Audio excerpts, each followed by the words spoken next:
listening to the JCA Sports Podcast on Spotify and Anchor.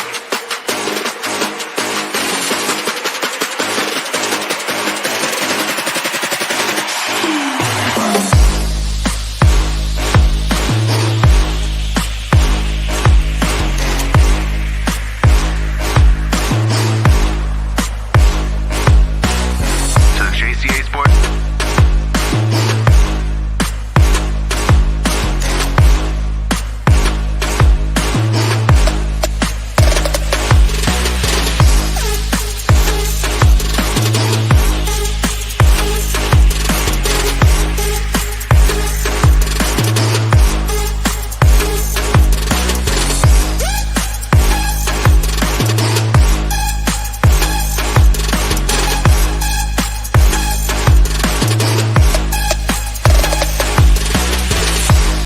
Here on Facebook Live. Me and myself and I, Eric Sawi Live, running the show. The J and the C couldn't be with me today for personal reasons. That's okay. I'm running the show. Hope everybody's doing okay with them. But I did bring a special guest to the show today. As you can see, my boy Deontay, Chicago's favorite Uncle Day. What's going on, man? What's going on? What's up, Eric? What's going on, brother? Thank you for having me with you today. Nah, man. Thank you for being on, man. We're gonna have an exciting show for you guys today. As always, you guys can always like, love, share all our shows on social media. Make sure you guys like it, love it, share it, do whatever you want. Make sure you guys follow us on all our social media platforms, on Facebook, on YouTube, on Twitter, on Twitch. Make sure you guys follow us on all our social media platforms, TikTok and Instagram too as well. And man, do we have a good show for everyone here today as we got our special guest, Deontay here, Uncle Day, Chicago's favorite uncle up here. And we're going to talk about the NBA playoffs, man. The weekend was great. I think the NBA playoffs started off with a bang. Ain't nothing like basketball and Jesus for this weekend to start it off, man. And it was just an exciting weekend of nothing but NBA basketball. But we're going to talk about our beloved Chicago Bulls today, Deontay. And man, it was a tough one. It was a tough game for the Chicago Bulls, man. What'd you think about the Bulls and their performance yesterday? I was totally impressed. Like defensively, Mm-hmm. they actually came out. They guarded Chris Middleton well. They guarded Drew Holiday well. I mean, Giannis was Giannis. It's darn near impossible to stop him. But I was impressed by the effort defensively. Now on the other side of the ball, offense. DeMar struggled. He was like 6 of 24. Vucevic was like 9 of 27, and Zach was like 9 for 26 or something. Yep. The three main components struggled offensively. Mm-hmm. It was good to see Kobe making some shots though. Kobe made some big shots when the Bulls took their little 5-point lead in the fourth quarter, but it was too much Giannis. No, yeah, you're absolutely right, man, and you're right. I think the most surprising aspect of the whole entire game yesterday was that the Bulls made it close. Defensively, they were there. They were making life kind of difficult for Middleton, for Drew Holiday, for Giannis to a point. You know, getting him into foul trouble early and often in the game, and it was just another game to where it's just like okay, well, not another game, but it was a game where it's just like, all right, Bulls, I see you. Okay, you know. Here you are going out, going crazy, balling, playing the defense. You know, Billy Donovan knew the one thing I liked about Billy Donovan coming out of halftime is whatever he said in the halftime speech, it didn't really work out for him, or he didn't like what he saw, that he called a quick timeout right then and there. Oh, yes. And it's just like, guys, this is NBA basketball. This is playoff basketball, guys. You guys need to turn it up a notch. You know, you can't let that happen. You know, after the Bulls scoring, they got scored on really, really quick. But you were just alluding, man, the stats. I got the stats right here. DeRozan went 6 for 25 with 18 points, 6 for 6 at the free throw line. Levine 6 for 19 with 18 points as well, 4 for 4 at the line. Vooch 9 for 27, 4 for 5 from the line with 24 points and 17 boards. He was your leading scorer for the Bulls, man. And we can't have Vooch being our leading scorer and expect the result, especially when you're playing against the defending champions in the Milwaukee Bucks. Oh yeah, definitely. The DeMar gotta shoot better. I mean, that's just plain and simple. He offensively, he carried the Bulls pretty much all season. And you know, you get to the first game of the playoffs and missed the fourth quarter, dropped basically a dud down the stretch. when the Bulls had key opportunities to actually throw some haymakers. Yeah. To put them in a position to actually win the game. They took a lot of three-pointers. DeMar missed some shots that he normally would make. Zach took the shot with like 30 seconds left. The three, it was tough. I mean, it was a look that he'd been making, but it was still, I mean, it was other options he could have took, in my opinion, took another dribble to the left and got a little more space for the three, or he could have attacked the basket and took his chances there. So. Oh yeah, 100%, man. And obviously there was three key components that the Bulls did that we could talk about. Obviously his shot with like 30 seconds left and time on the shot clock and game clock. We could also talk about the non-call from Giannis Antetokounmpo and jumping over the back of Patrick Williams. Yeah. And it wouldn't start off like that if Vucevic would have made at least one of the two layups that he had that he missed with like a minute left, man. You could go back and forth and on what the Bulls could have, should have, and would have done to win this game. But in all honesty, man, they fought hard. They did what they needed to do to be in this game from the get-go, because it looked like it was going to be a blowout starting that first quarter. But that 13-0 run, playing defense in the second half, and the second quarter and the third quarter too as well, bringing them back, going through the free throw line. I think it was 17 times, 18 times in the first half. Man, like the Bulls had the recipe to actually have an answer for the Milwaukee Bucks. They had them by the ropes. They just couldn't, finish them off, man, and get the W to at least win game one. I thought to myself, man, you know what? Although I was the one that was screaming Bulls sweep, the Bulls are going to get swept. I was actually rooting for the Bulls yesterday, man, and I was in a pickle. I was in a bind because obviously, me being a Bulls fan, I want them to succeed. Although my basketball mind was telling me the Bulls are going to get swept. Bulls are going to get swept, but man, yesterday they made it exciting. They made it tough for me to root against them. But at the end of the day, it's too much talent on the Milwaukee side, man. Too much talent. Yeah, you got games out of Holiday in the fourth quarter. Brook Lopez did his thing inside and interior. He looked like every layup was almost automatic from him. Yes. Even though Giannis was in foul trouble, he still did his own thing. And Middleton, as well as being the number 2 guy there. Question for you, man, like out of all that, like what was the most thing that stood out the most from the Bulls and their loss? It's the fact that they didn't quit when they got down big, because I thought that the game one was going to be a blowout. I just knew they was going to lose by double digits. I thought Milwaukee was going to come out and just take control, especially the way that the Bulls played down the tail end of the season. But I was impressed that they came out and fought. They got down double digits. They fought back, and they had a chance to win. And, Milwaukee should be a little concerned because you're not going to get the Bulls missing shots like that multiple games. So they got the recipe on defense if they can stick with it. Caruso was awesome. He was all over. Caruso was all over. Yeah. And they got the recipe to actually compete. And the scary thing about that is when you get the teams that's not as talented and they playing with house money and the games are close, those be the ones you lose. And look up, and Milwaukee had themselves a legit dogfight because they get confident and they figure, okay, we can actually compete with these guys, even though we don't have the star power that they got with Giannis and Chris Middleton, and this is the defending champion. So, you got to swing and hit them. And Milwaukee, they almost lost it. They almost blew that first game. But I was definitely impressed, though, with the fact that they came out with energy. They didn't back down. They defended. They actually, in the defense, looked actually really good to keep Milwaukee under 100 points. Looked really good.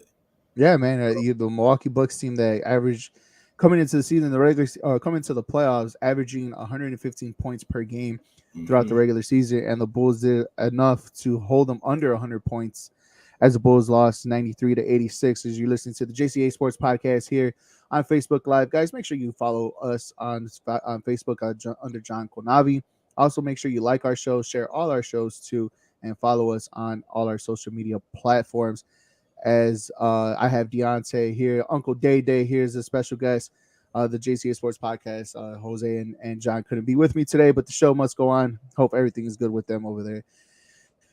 So with all that being said, man, like we said, Vooch with 24 leading the Bulls, 18 per for both Zach and DeRozan. Kobe White was the only other Bull in double figures with 12 points, man. But what should the Bulls have done differently against the Milwaukee Bucks for game one, man? Like, is there any tweaks that they should have done? Like, what should they have done to make this game hopefully on the W side? I think they settled a lot for a lot of contested threes. Yeah. When they got Giannis in foul trouble, they didn't attack the way I thought they should have, because Giannis is the best rim protector. Mm-hmm. And they really didn't attack. Then when they did, I don't know if LaVine's knee is bothering him that much, but I saw a lot of times when he went to the basket, he tried to finish with layups and got it blocked. And I mean, we all saw the guy windmill dunking from the from the free throw line. So 100%. If you can get up there and try to dunk it, he got to try to finish strong, at least draw the foul, at least make them defend the highest percentage shot. Mm-hmm. Outside that, the shot selection down the stretch, it can be better. But DeMarcus got to make shots. He got to make his shots. He been the king of the fourth quarter all season. He been the mid-range assassin all season, and 6 of 24 not gonna cut it. It's just not gonna cut it. No, yeah, 100%. You're absolutely right on that part, man. I think that should have been the moment that we should have seen that they couldn't be making the shots. At least one of them should have become a facilitator into this game. As we also have and we add to the show right here, boy, main man Corey, man. What's going on, man? How are you today? What's up, man? How y'all doing, man? What's going on, man? Hey, nothing much, man. Just another JCA Sports Podcast here. Thank you for joining the show, man. We're talking about the Chicago Bulls, man, and it was just it was a tough one to watch. Even though I was screaming, I was the only one that was screaming Bulls sweep or Bulls are gonna get swept, man. They made it interesting to the point where I was actually cheering for them, even though I'm saying Bulls are gonna get swept. But what are your takeaways from yesterday's loss between to the Milwaukee Bucks? Pretty much the same stuff Beyonce been saying.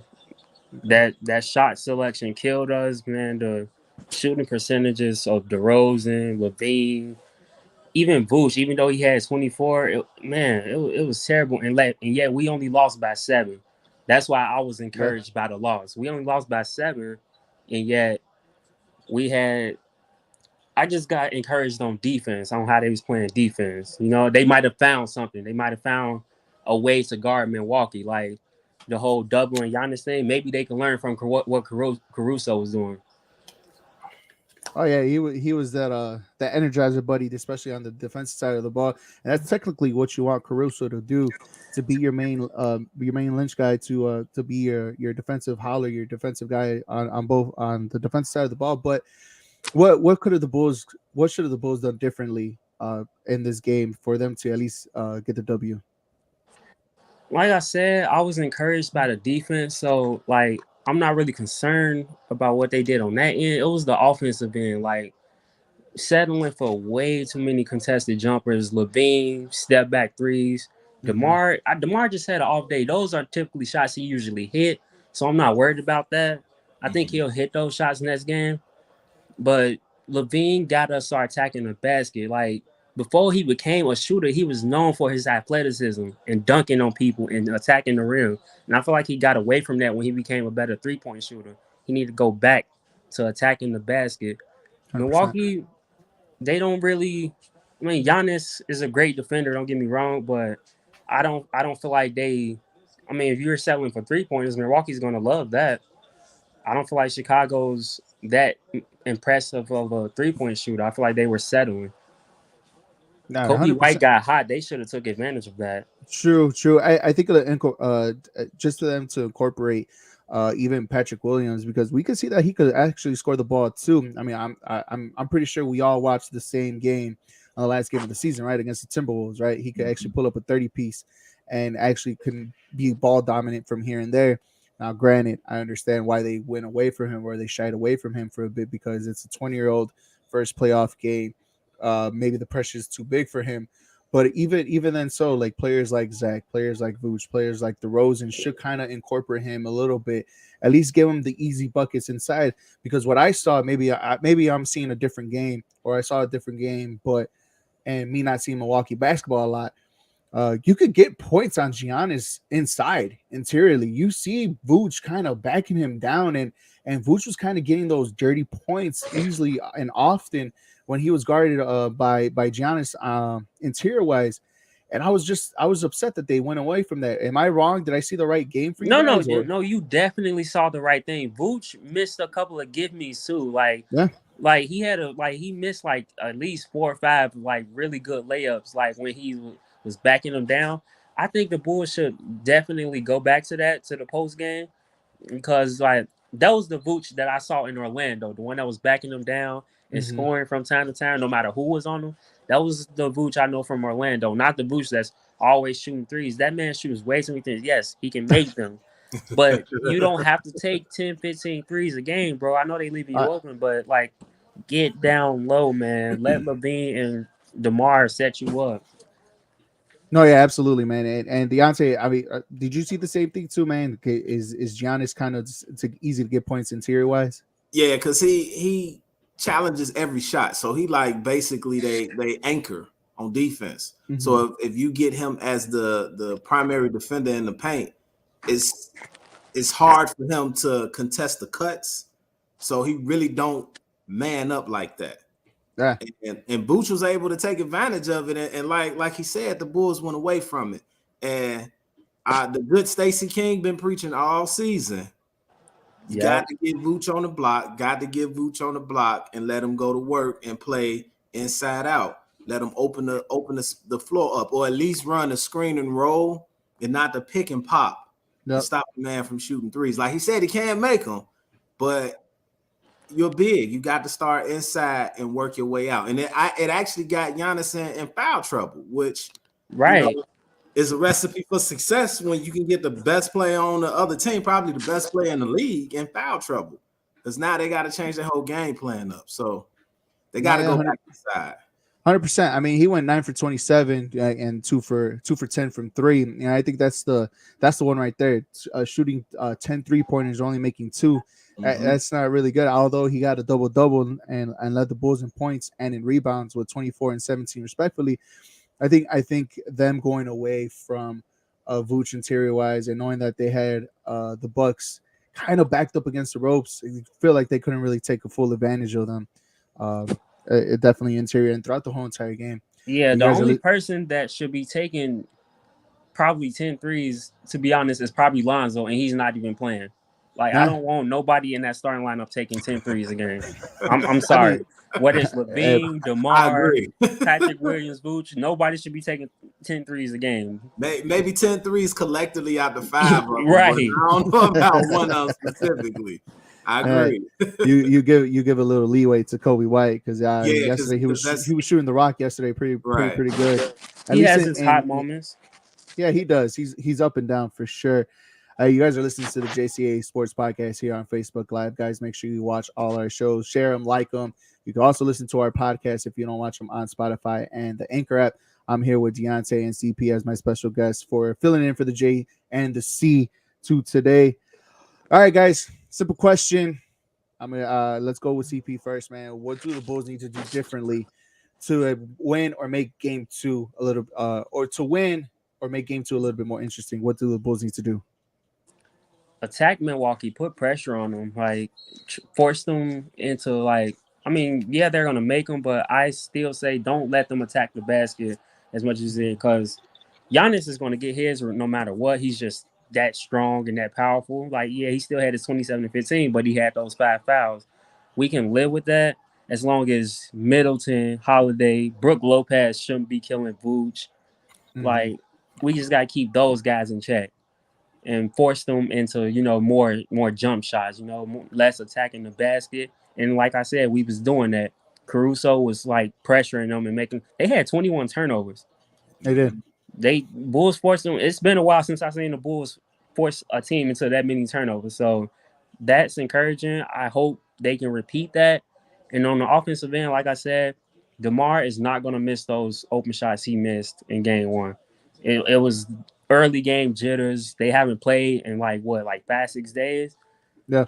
I'm gonna get them that. I'm gonna let them slide with that. I doubt I'm gonna see all three of them struggle like that in game two. The only question is, can they repeat that defense they put on them in game one? If they can do that and make their shots, then yeah, we definitely can steal game two in Milwaukee. I'm a lot more encouraged than I was toward the end of the season.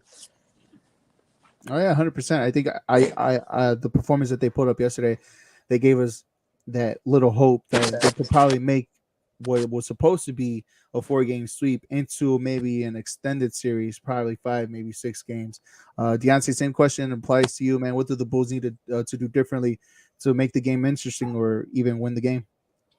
Well, the only thing differently is they got to make shots. That's it. they gotta make the shots that they normally make. DeMar has to be the MVP caliber player, the all-star starter that he's been all season, and he got to make shots. They got to continue with the effort and the energy on defense. Caruso got to be amazing. I love how when they got Milwaukee in a half-court set, when they was defending half-court, how they walled off Giannis and made it tough for him. But you can't let the others. You can't let Chris, you can't let Drew, can't let Brooke, Bobby, can't let them go nuts.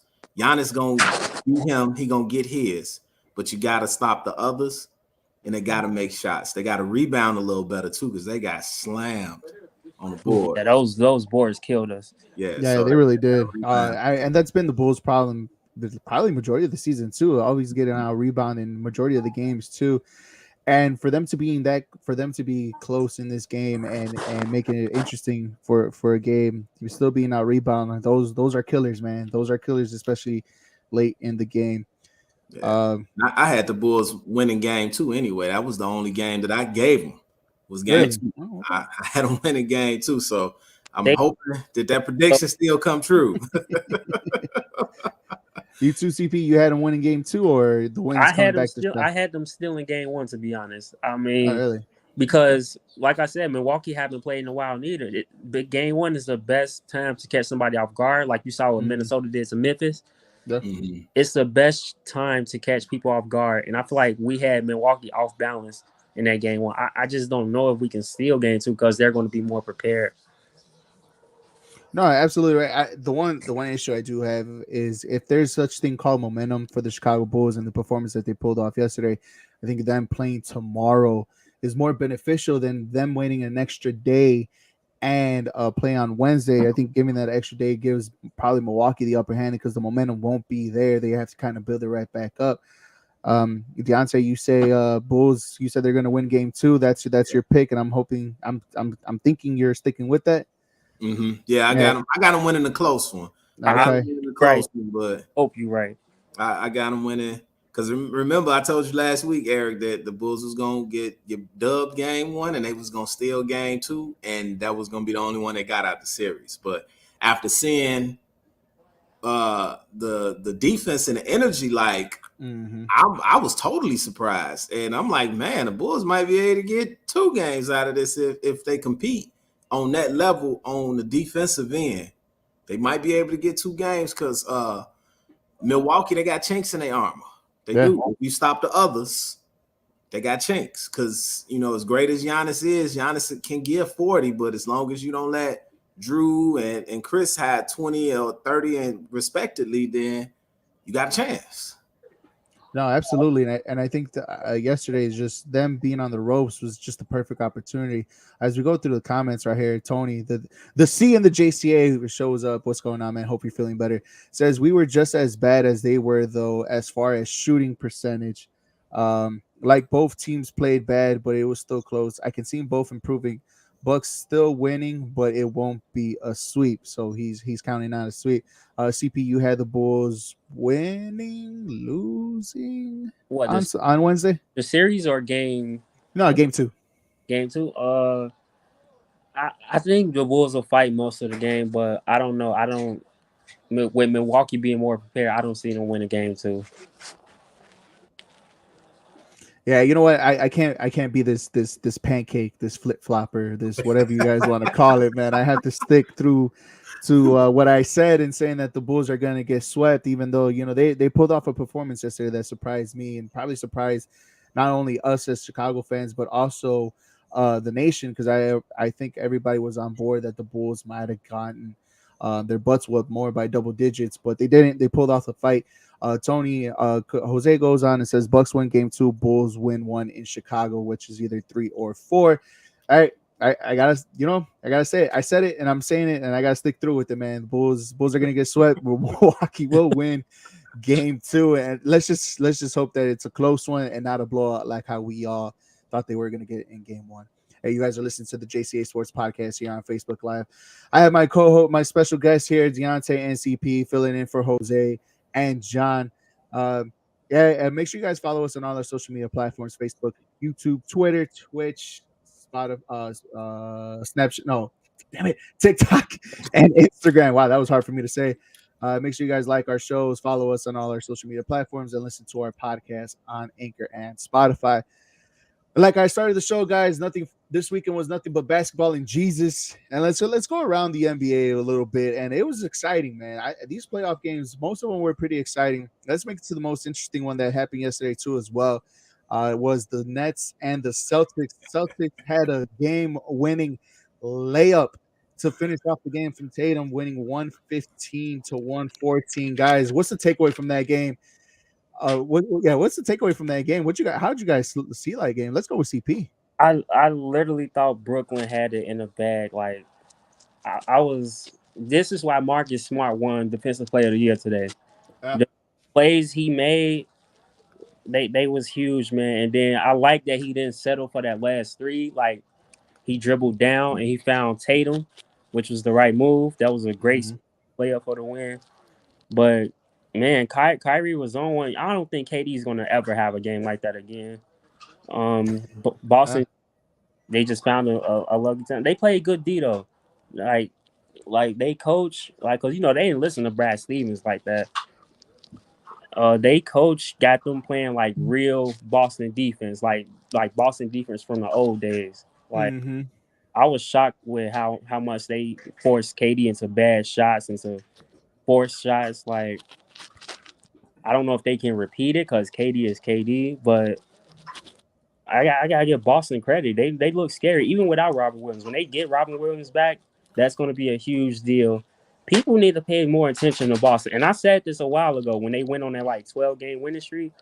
People need to pay attention to Boston. You're absolutely right, man. They made that surge after everybody started coming back healthy, and they were the hottest team heading into the playoffs, and rightfully so. And you saw that yesterday. Deontay, same question goes to you, man. What did you take away from the game yesterday between the Celtics and the Nets? Irving, 38 points, huh? Uncle Drew, man. Uncle Drew, he did his thing. He carried them because, like CP said, KD had an off night. You're not gonna hit another one that like DeRozan. You're not gonna get that too many times, especially in the playoffs. And Kyrie carried him. He kept him afloat, and it took a breakdown in defense for Boston to win off of that layup.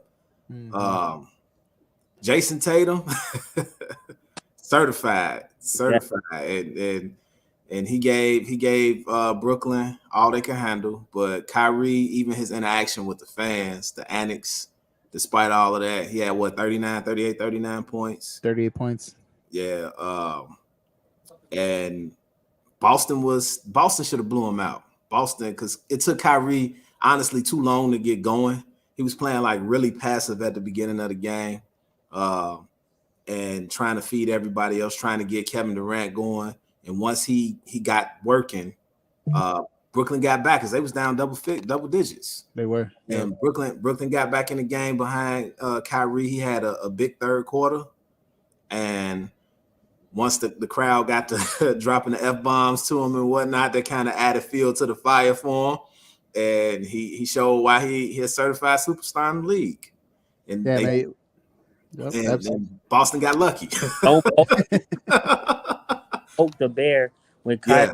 Those are the last two guys you want to get going like that. Like Boston, those fans should chill out a little bit. Like, Horford was big, 20 and 15. Oh yeah, Yeah. Horford looked like he tapped into that Atlanta fountain of youth. That looked like young Horford dunking the ball, the good defense, everything. Yeah, Horford looked rejuvenated. Yeah, absolutely, man. And again, you alluded to it, Deontay, that I kind of want to get to what was more shocking. Not shocking, but what was the most craziest thing you seen in the stat line, that how Kyrie Irving had a whole second half surgeons, or the figures that he was giving the crowd in Boston, man. That looked like, you seen it, like Kyrie. Look, this man is in his own little world, man. And for him to go off and flick people in Boston who he played for, and just do that, it's just like, damn, dude, like. You got some cojones on you just to do that. You're gonna get a big fine, because it wasn't one, it was 2 fingers that he gave him, and he's gonna have a hefty fine. I think he probably might have the biggest fine in NBA history, probably within the next 24 to 48 hours.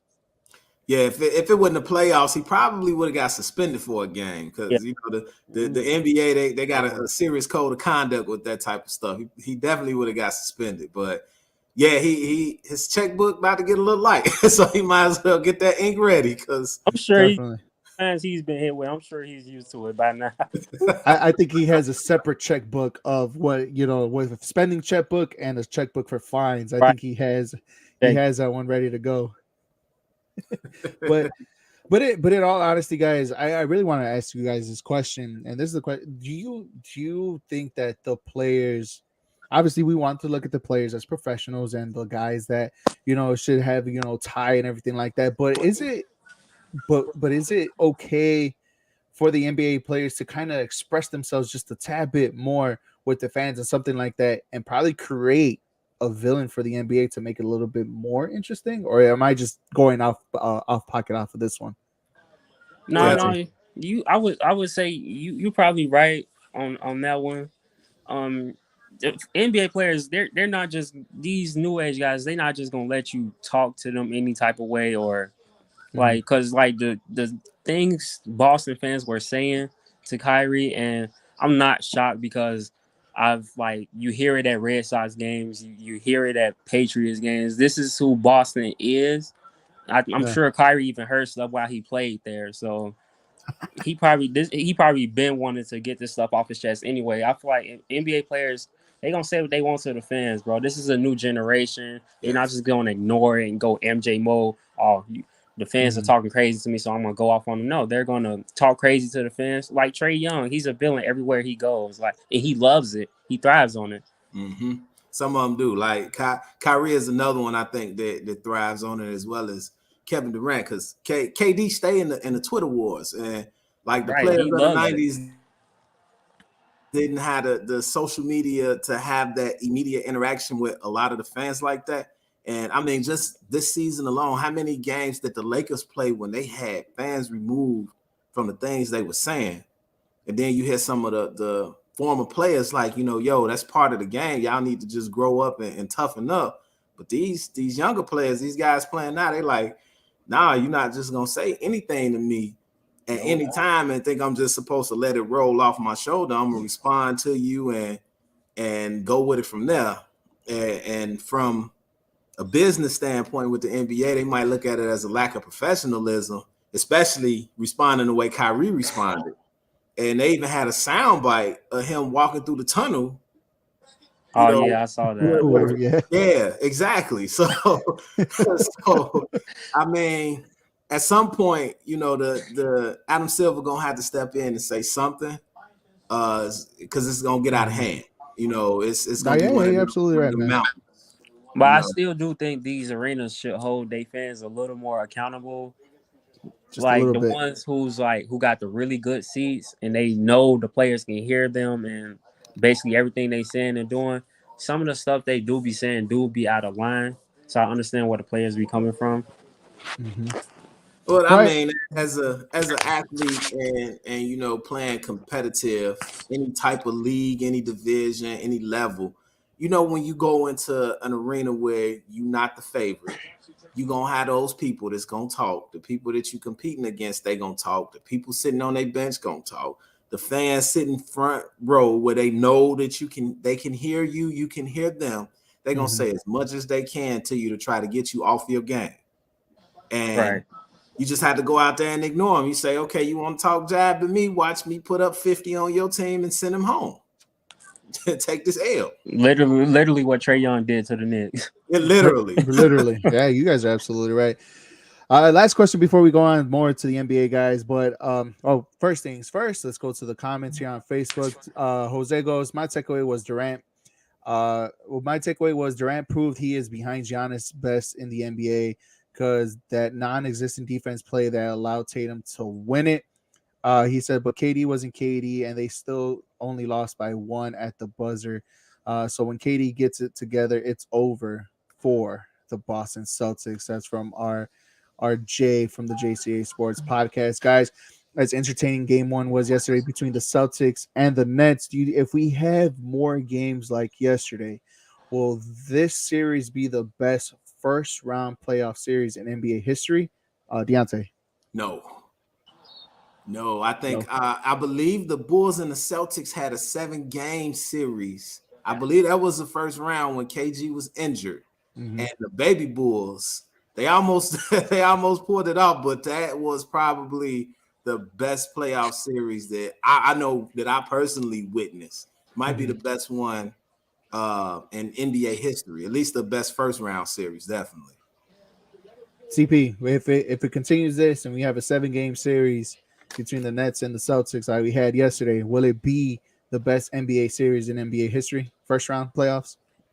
Well, yeah, I know what Deontay's talking about. Like that first round 2009, man, that was a great time to be a Bulls fan, man. Yeah, when rookie Rose, he dropped that 36 in game 1, and I truly thought like going into the series, I'm like, yeah, we're probably about to lose, but at the same time, like when Bulls took them 7, like I was ecstatic. But if this series like continues to go like this, like if every game is like this, then I definitely think it has a chance to be the best first round of all time. Like if every game is like this, you got 2 stars going at 2 stars. You got KD and Kyrie versus Jason Tatum and Jaylen Brown. Like this is an Eastern Conference final worthy matchup. Like, and we got it in the first round. You normally don't get that.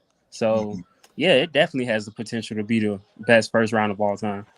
If it stays on this course, which it probably will, because these games between the Nets and Celtics have been competitive all year. So I don't think it'll change. This is going 7, definitely. I think this is probably probably 2 series, if that was going to go 7 games. And if they were entertaining as yesterday, then I think we're in for a doozy. As you guys are listening to the JCA Sports Podcast here on Facebook Live, guys, make sure you follow us on all our social media platforms, like and share all our shows too on your personal page, and we could just talk sports as we're going around the NBA for the NBA playoffs, guys. Let's finish up the series. The Jazz beat the Mavericks 99-93. That Luka effect, but the Mavericks did their thing. They did as much as they can without their superstar. And right now, as we're going on a live update, they're playing tonight too as well. Let me get it. I know they were losing at halftime, weren't they? Dallas is up 1 now. Oh, Dallas just won up 1. They're up 1 now. They're up 3 now, 96-93 here. And the Mavericks are showing fight, man. Without their superstar, man, they're showing some fight. Even with a healthy Luka coming back, do you guys think that this series might even go 7-2 as well?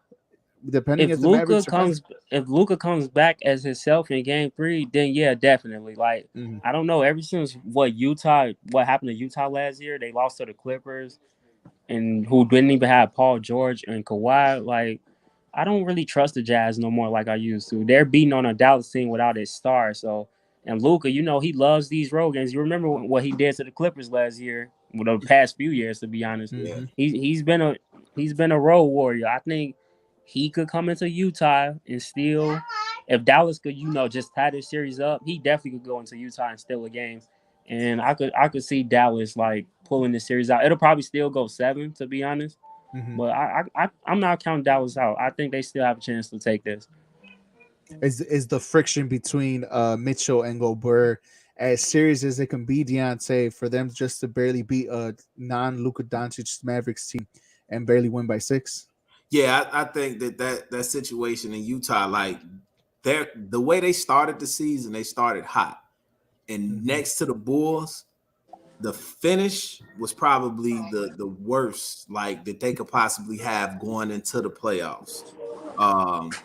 And it's not looking good because without Dallas having Luka, there's no way they should be able to actually compete with the Jazz. And the Jazz came into the season with championship aspirations. And now you in a dogfight with a team that don't even have their superstar. And that's the only legit superstar they got, like the only all-star they got.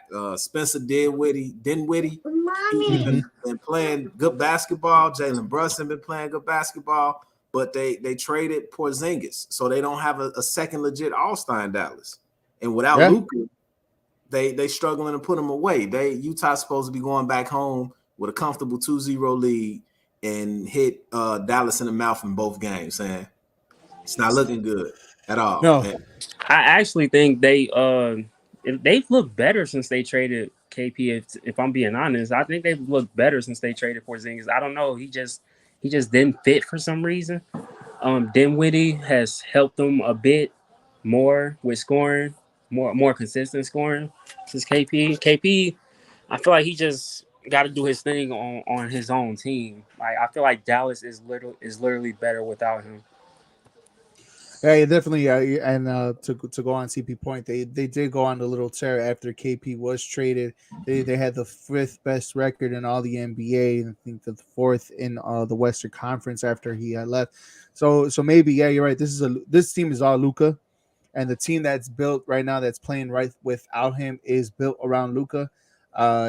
This team could probably do it, make it an interesting series, and this friction team of the Utah Jazz. As right now, I still got the update. I got 96-93. The Mavericks up against Utah right now. Go on to another game that happened. That was a surprising one too. The Timberwolves, they beat the Memphis Grizzlies, the second best team out of the West. They beat them 130-117. I was not surprised at all. Me either. Really? No. I mean, a lot of people were taken back. But I think there was more taken back at the fact that the score line was this much, that the Timberwolves beat them by that amount of points, by almost 15 points. I mean, the Timberwolves are for real, right, guys? Yes, they are. And I feel like the problem with Minnesota has never been talent. It was always about heart. They never have that one. Like when Jimmy came there, he was supposed to bring that, and he got them to the playoffs, but he just wasn't enough. Pat Beverly inspires them, and they play tougher with him there. Like, I feel like that acquisition is so underrated. I don't feel like they would be in this position without Pat Bev.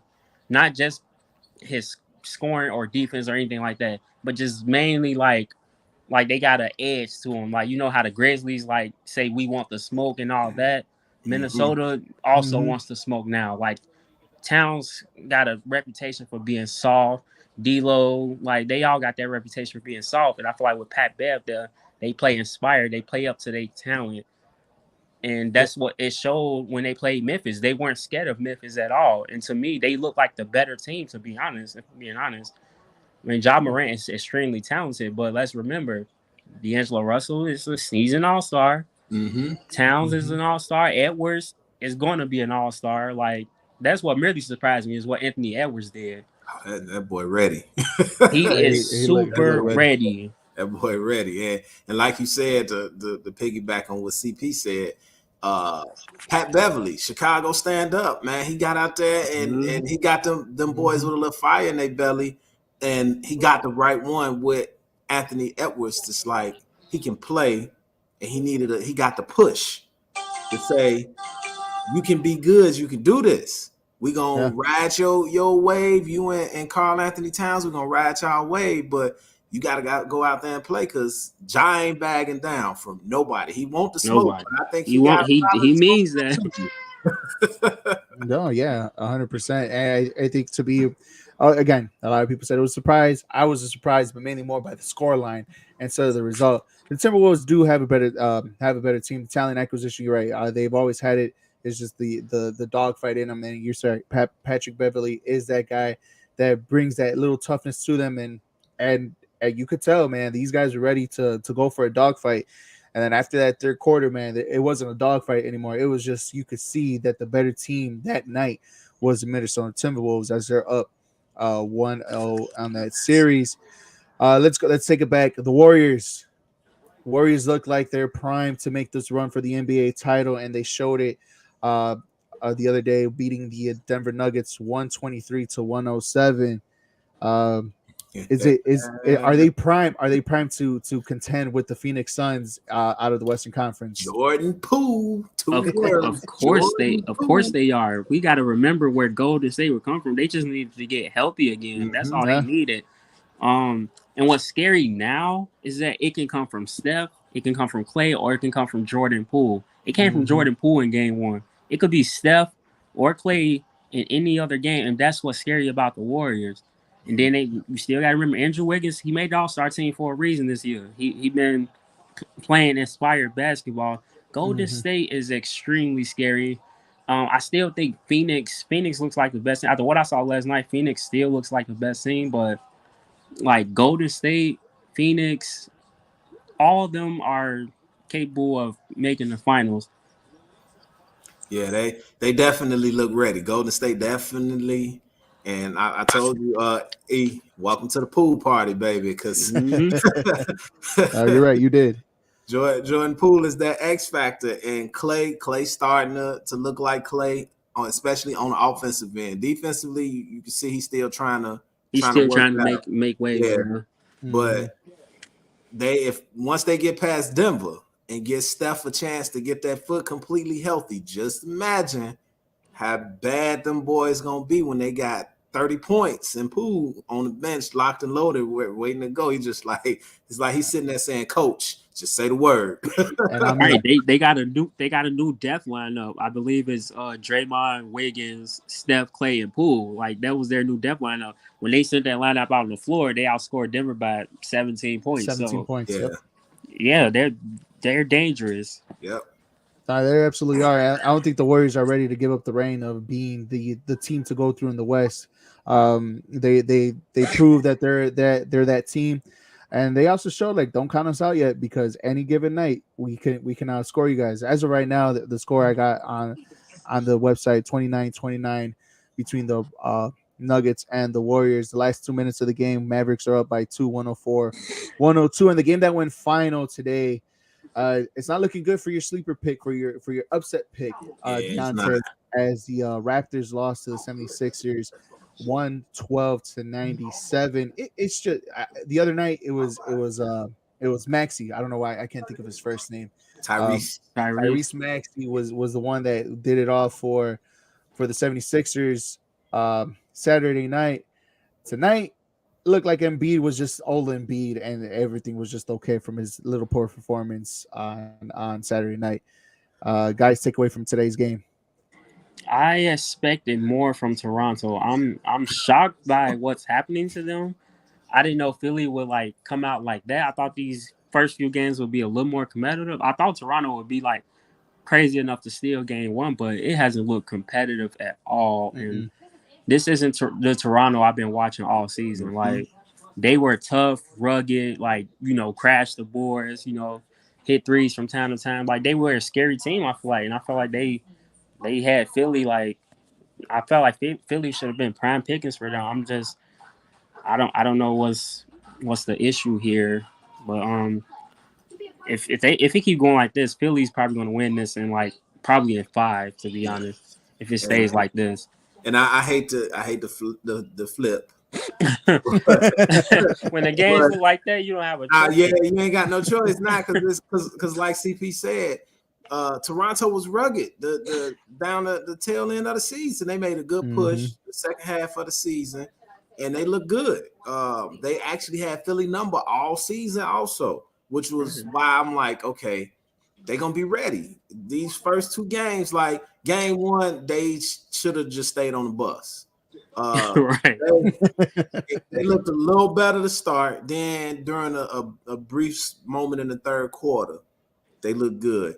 But Van Vliet, they most productive offensive player, and he got scared to shoot. I mean, like discouraged. His confidence was gone. They wasn't making shots. They was missing shots, wide open shots that led to them taking poor shots. Right. And if Philly gonna make you pay, Joel Embiid, I mean, he's my MVP this year. I know Jokic gonna get it, but mine too. Embiid is my MVP this year, and he's MVP for a reason. Like, y'all can't give that man opportunity after opportunity. When you get him on the ropes, you got to make him pay. And the way James Harden is looking, like, it looks like the Sixers could have beat the Raptors without James Harden, to be honest. Like, the way James Harden doesn't look like himself. The Sixers are doing this off Embiid, Maxey, and Tobias. Yep. And remember, I told you, Tobias had to average 20 a night for them to win. Yep. And Tobias been playing, but I couldn't imagine when I picked Toronto as my upset alert for them to just not show up. Right. I picked them too, bro. See, I wasn't alone. I wasn't alone. Hey, look, all I gotta say as I'm looking at the box score right now, Joel Embiid went 9 for 16, 12 for 14 from the line, 31 points in it. You're right. Tobias Harris got a 27-11 from the field, 3 for 3 from 3, 3 for 4 from the line. Maxey 23 points of his own, 8 for 11, 4 for 4 from the line, 3 for 6 from 3. And you're right, man. James Harden, it's playoffs, man. It's James Harden. What do you expect? He doesn't show up for the playoffs. That was the one thing that I was worried about the 76ers is Embiid will have to carry the load for them. And he didn't do it for game one, but Maxey was there. He carried the load, and they played lights out. Tobias, I think he also had 20 some odd points. I forgot his score from game one, but again, 14 points from James Harden, 1 for 4 from 3, 3 from 9 from the field. Obviously, he went to the line, went 7 for 8, but 14 points from James Harden. You need more from him to make whatever this idea for the 76ers to make it to the finals. You need him to be that guy from the regular season that was the MVP like Worthy, not this playoff guy that we've been seeing for the last 7 years. Yeah. I think so, give or take from James Harden, but they're up 2-0 on the series. They're going back to Toronto, and it's looking so far daisies and roses for the 76ers, even though most of their star players haven't really shown out and show off for this. If Maxey and Harris keep playing like that, then Harden might not have to do much. Well, he's gonna have to do more in the second round, or they're gonna be going home. Exactly. Miami is not gonna let. No, you can't play that way against Miami. No, and it's funny you say that because the Miami Heat looks like they had a statement out there for the NBA. Like, we were the number one team in the East, and everybody doubted us, and everybody thinks that we're not going to make it far. But a 115-91 performance from the Miami Heat beating the Atlanta Hawks. Like 8 points or something like that. Trey Ice was icy cold. It was bad. Nothing was falling in for him, guys. With the statement from the Miami Heat, was it a statement for them? So look, don't count us out because we can ball with anybody and we could shut anybody down, as you can see what they did with Trae Young. I think they know what Trae Young did last year. They paid attention to that. When Milwaukee, what he did against Milwaukee, Philly, New York, they know what Trae Young is capable of, and they like, nah, we not letting you do that to us. You're not like you weigh what 170 pounds. Like you're not gonna come into Miami and try to bully us in our crowd. Like no, that's not gonna fly here. Jimmy Butler too tough for that. PJ Tucker too tough for that. Bam too tough for that. Like those other teams, you just like. You got in their head psychologically. Like Ben Simmons had his own mental problems. So of course, beating Philly was easy for y'all. Beating New York was easy for y'all. But this is a whole different animal in Miami. Like they all are dogs and they all are talented. You got Hero coming off the bench. He's not scared of anything. Duncan Robinson can get hot at any moment. He had 8 threes. I didn't even know that. He had 8 threes. 27 off the bench. Yeah, I think he was the leading scorer for Miami that night too. Yeah, he was the leading scorer off the bench. I just think Miami will be too much for Atlanta. Like Atlanta barely got in. They got in because Trae Young basically took over. But I don't see this series going more than 4 or 5 games. Like this Miami's going to bully them into a sweep. Yeah, it's gonna definitely be a sweep because and I don't know if Miami sent a message to the rest of the teams in the East as much as just showed the fact that Atlanta probably shouldn't have been there. Then they lost Clint Capella also. Yeah, that hurts too. And that hurt, although they got John Collins back. But, what really is he going to give? He ain't played in over a month or so. So what is he really going to give in the first game coming back trying to play in the playoffs? Right. And they got so many different bodies that they can throw at Trey to keep fresh legs guarding him. And with Werder and I can't think of the other kid name right now. Gallinari played. Bogdanovic too. There you go, Bogdanovic. Without them being super productive, Trey out there on his own. Exactly. And their leading scorer was Gallinari with 17. Yeah, Gallinari was the only other person that was productive. So Trey was out there looking like he on his own, and he get Jimmy one trip. Then he get PJ Tucker the next trip, then Tyler Hero, and then Bam switching out on him, and it's just like so many different looks that he got. That wears on you over the game, man. Exactly, and especially with everybody being so much bigger than him too, and they can stay in front of him and shot challenge. And Miami got out and ran at every opportunity, and they hit Atlanta hard to start the game and just said, "Yeah, we not gonna let up." So I definitely see this one being a sweep. I don't think Atlanta come close to winning the game. Yeah, I saw like that first technical when Trey got in Jimmy's face. I think that was where the statement started. Like, you're a kid, bro. We're all tough, rugged veterans. Like, we've been to the finals. We're going to show you what we're all about. And I think that's what they doing. They just like imposing their will, their experience on Trey. Like, you're not going to have a Cinderella run this year. No, that's not happening. No, yeah, that definitely not. And that was a statement for not only for the Atlanta Hawks, but every team in the East, saying, hey, you know what? You may say Brooklyn, you may say Boston, you even may say Philly, but the East comes through us, and we're the number one seed, and we're going to prove it by a dominant performance against the Atlanta Hawks, guys. And then to round it off, the last night's game of game ones over the weekend, the Suns said they're the best team in the NBA right now, and yesterday it was proven, beating the Pelicans 110-99. It was a lot closer. It started got a lot closer, and you've seen that the Suns are getting a little bit too comfortable, kind of towards a little bit in the fourth quarter, but they just turned it on, and guess what? They just started. They were just making shot. Chris Paul had a huge fourth quarter, and the reason why they call him point guard for a reason.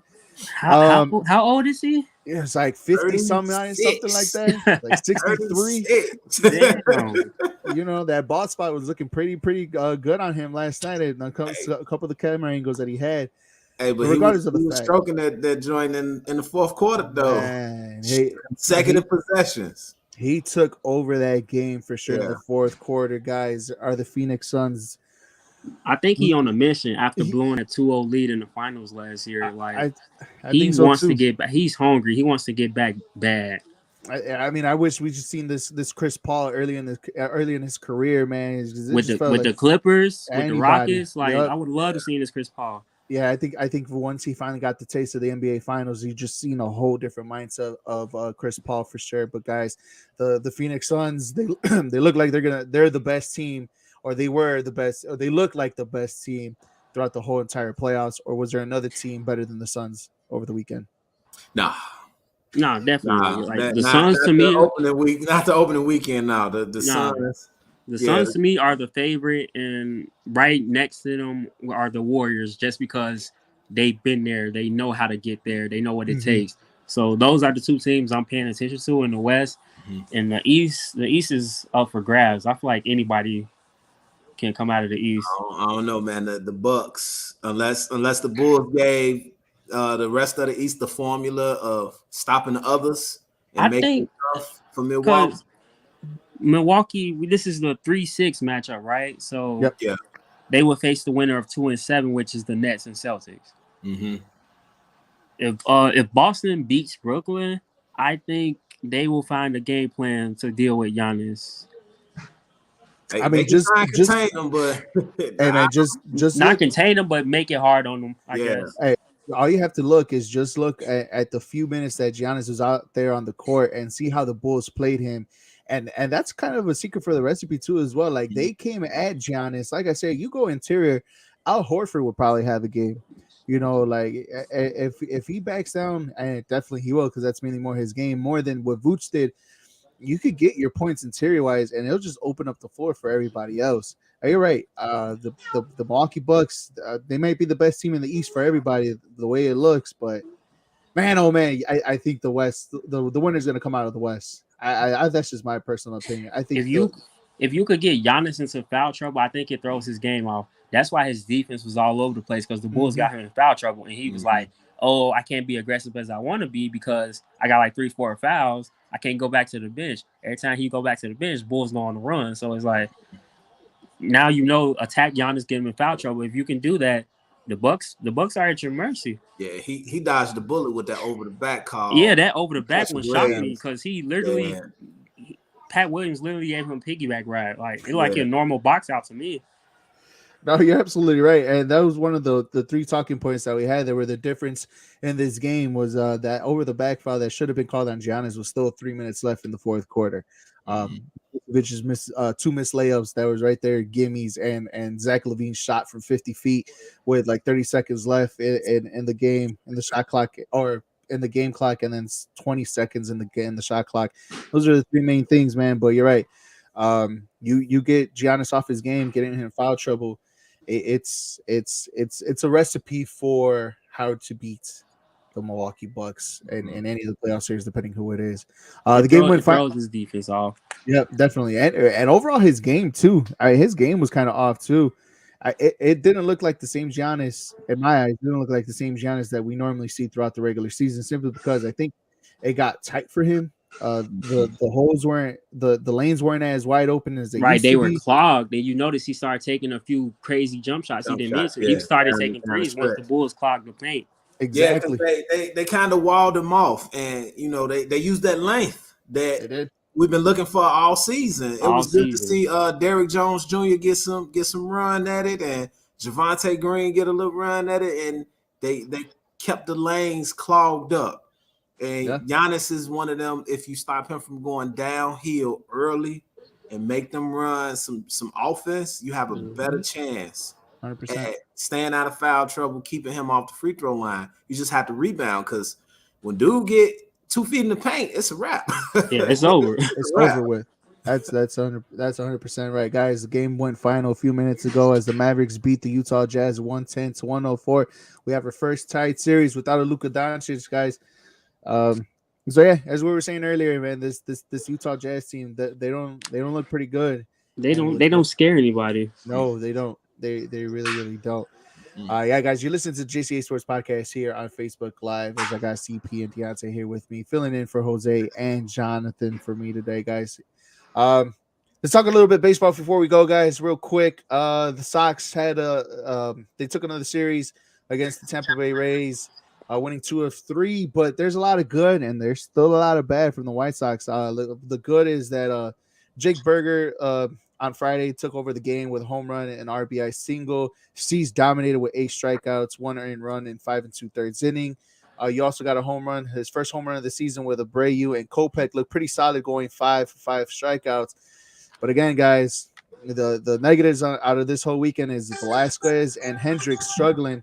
Once again, Hendricks still got the save, but Velasquez struggled yesterday, losing 9-3 to the Tampa Bay Rays. Guys, should the White Sox, with the early pitching struggles that they have, man, should they fix their rotation sooner rather than later? Or do you think they should still wait on the return for Lance Lynn, Giolito, and Kelly from the bullpen? Let's go with CP. Go ahead. Yeah, I think they should just be patient and wait. To be honest, I'm not surprised that Vince Velasquez has struggled. I've saw that all through his whole career, bro. I knew we wasn't going to take that final game of the 3-game set. I know we weren't going to take that one with him pitching. The White Sox are showing you that, it's a marathon, not a sprint. If we can just, take 2 out of 3 here, take 2 out of 3 there, like we'll be just fine. I can't expect them to win every game, especially with Lynn and Giolito out. Be patient. Don't give up these young pieces. I like Jake Berger. I don't want to get rid of him. I heard rumors about somebody else. Was it Ant Vaughn? I heard Andrew Vaughn. heard rumors about Andrew Vaughn too. Even him and Gavin Sheets too. They're one of those that were up there too for trade talks to get a starting pitcher. But Deontay, same question applies to you, man.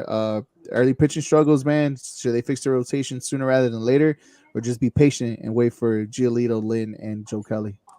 They got to be patient. You're only 9 games in right now. 6 up and 3 down. And yeah, the struggles are there. It's still early. It's still entirely too early to be saying we're gonna press the panic button on the pitching staff, on the bullpen. The White Sox pitching been suspect for years anyway. Like the bullpen has been suspect for years anyway. So trading away your pieces, or even considering trading away your pieces, and you're not even 10 games in yet, it's a little too early. You got to be patient, let your guys get healthy, and then you can work it from there. Because, I mean, you're still in the beginning of the season with starters not even going deep into games yet. Exactly. Starters working their way into it. I'm surprised any starter will go over like 5 innings. 5 minutes right now. Right. So you gotta pace yourself. Yeah, it's still a little early. Now, when you start getting closer to the deadline, if you're still having these issues, then we might can talk. But we got to make better decisions because, I don't want to give up no more young talent, man. You know where I'm going with this. We got bad habits of that. I still think about the Tatis thing every day. Yep. We gave away Tatis for what we thought was a starting pitcher we needed, and James Shields turned out to be horrible. So, like, let's just be patient. Let's just rat it out. We're still beating teams. Michael Kopech looks good to me. Like, I don't feel like he's showing me he's reliable in the rotation so far. So I don't want to press the panic button yet with them being 6-3. Not yet. And then we last season gave up Madrigal. Right, and that one still hurts. Right. And my the God. guys on the north side appreciate it, and that for a rental that didn't work. Hey, you guys are absolutely right, and I like to thank you guys. I mean, it's not Eloy for Quintana type of trade, but it's the little something to kind of weaken that little gap from you guys on the south side for sure. Hey, CP, your boy John says that Tatis is overrated, so he rather have Tim Anderson over Tatis. But that's your boy John. Yeah. Tim Anderson is a hometown favorite, of course. Right. Like that.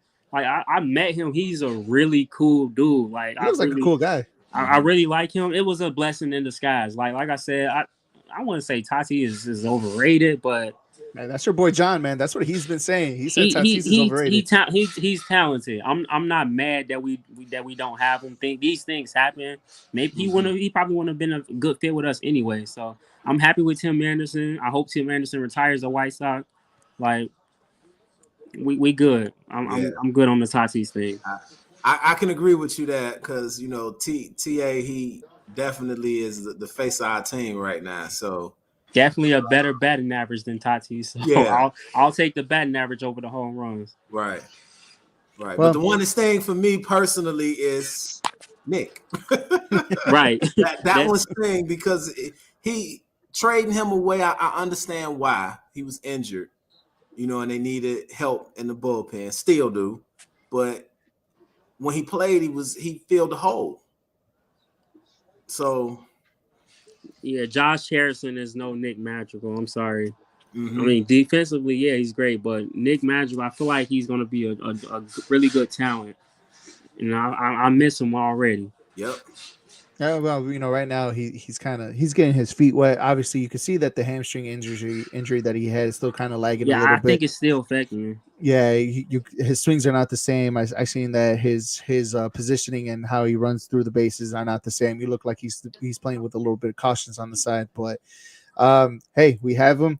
And speaking of the Cubs, real quick, man, Jake Arrieta decided to hang up his cleats today. And as a Cub fan, seeing him prosper with the Cubs was just everything that we needed. We gave up pretty much nothing for him. In return, we had him. And remember, he was also Pedro Strop was also part of that trade too when we got him from the Orioles. Cy Young winner. He was also part of the World Series in 2016. My question to you guys is Jake Arrieta in the conversation as the best pitcher in the Chicago Cubs history? Ooh, whoa. Ah, Oh, he had some great moments that you can say he's probably the most important person on that Cubs winning team. They were so many factors. They were a talented 2016 team, but to say he's the greatest, greatest pitcher. Greatest pitcher in Chicago Cubs history. I don't know. I gotta ask other Cubs fans that, because I don't know that they feel that way. Well, to me, and I'm a South Sider also, but two names come to mind as far as because I'm not sure if you're talking about talent wise or accolades. Because now if you're talking about the accolades, he got a World Series And a Cy Young. He got a World Series and a Cy Young. Right, And a Cy Young. But Kerry Wood, if he had stayed healthy, and Mark Pryor, if he had stayed healthy, you could just imagine what they would have been. Keep talking to me. They would have been. And Bring it on. the Cubs actually has a solid team at that time too. I could go on and on. It's Mark Pryor, Kerry Wood, Z was on that. Young Carlos Zambrano, Matt Clement. Oh yeah, you can't forget about Zambrano. Oh man, I could go on and on. That 03 it's tough to say though to Jake Arrieta, the greatest pitcher in Cubs history. So I mean, you can add him to that list though. I just wouldn't say he's the greatest. Yeah, you can put him on that list though. Just because he had no success anywhere else. Like as soon as he left the Cubs, it went all downhill. Downhill from there, exactly. Yeah, injuries caught up to him for sure. But I mean, hey, like I said, 5 seasons with the Cubs, Cy Young winner in 15, was part of the World Series rotation. Obviously, he was the number 2 because we had John Lester at the time, and rightfully I'm gonna so. say John Lester, is he on that list? I mean, he was great with the Cubs for a while. He was. I mean, look, this is why I pitched the question, because you have, like you said, we have John Lester. Obviously, Jake Arrieta was part of it. Deontay say Kerry Wood is part of the conversation too. So remember, we also had a Greg Maddux too. We had a Rick Sutcliffe also in there too. And I keep going further back, but I don't think you guys will probably remember any of the players anyways. Do you say Ryan Dempster? Right. Well, that's not a pitcher. I mean, Ryan Dempster. For some reason, I thought you said Sandberg. Dempster was just a fan favorite. Yeah. He was just a fan favorite. I like, and especially when he did the little, glove movement right before he pitched. I think that was a little cool thing. But I think he was more of a fan favorite than anything. He did do a lot of good things with the Cubs too, as he was a pitcher when he came back. But yeah, it was a question. And then last but not least, Suzuki, man, he's on it, man. Yeah, he looks good so far. Yeah. I know what John was calling Fukudome 2.0. Yeah, John looked wrong on that one so far. I don't know. I mean, hey man, look, I know John. I love to bust as much I love to bust balls when it comes to White Sox, to all the White Sox fans that are out there, and rightfully so. But if there's a guy out there that wants to bust the Cubs balls, it's John, with all the comments that he's been saying. But right now, within the first 2 weeks, man, he's looking like he's eating those words as Fukudome 2.0. Now, granted, it's only the first 2 weeks of the season. You still have the month of May, the month of June, and the dog days are coming up right around the corner. So if he if he stay on this pace, that's NL MVP worthy. If he stay on this pace, definitely Rookie of the Year. Rookie of the Year. Yeah, the MVP it will be tough, because depending on where the Cubs will be at this situation, right? Because there's still talks about Wilson Contreras leaving. You don't know what you do, but at least he's a pillar to build for the Cubs in the near future, especially with them being they're number 1 in baseball, and most of these categories that are playoff worthy. I think I see team batting average, they're number 1, on base percentage, they're number 1, OPS are number 1.